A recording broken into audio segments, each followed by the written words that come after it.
you stay? What solutions can we craft together? I also want to take time to acknowledge and recognize the efforts that the government of Botswana has made thus far to mitigate climate change, particularly in response to drought, as I've just mentioned, and relief over the years, and its commitment to reduce carbon emissions by 15% by 2030. However, we still need to create more space to hear from you, the young people, how we can better shape that and what does that level of government commitment mean to our lives on a day-to-day basis.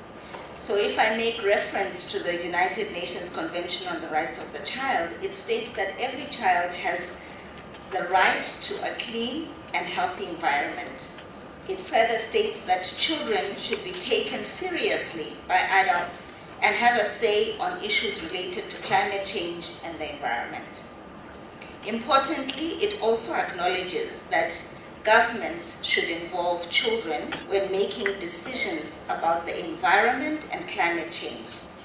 Importantly, it's not just around government involving you, but again, going back to the theme and the expected outputs of this conference, the ideas that you will put in writing what your positions are, what your expectations are, and that your voice will be captured as young people in this country to make a lasting change when it comes to environmental sustainability and to protect the country against climate change.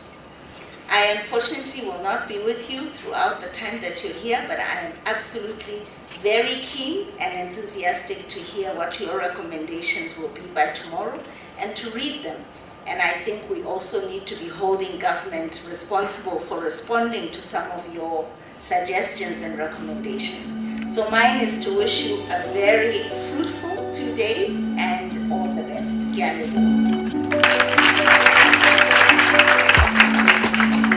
Another great round of applause for representative UNICEF to Botswana.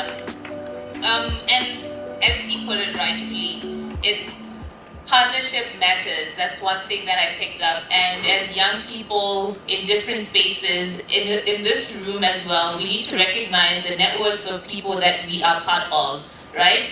As we'll be going into breakout sessions, as we will be getting to interact, make sure that you don't leave here with just knowing yourself and not meeting up with anyone who is probably sitting next to you, and you can build a partnership from that in order to amplify the voice of young people.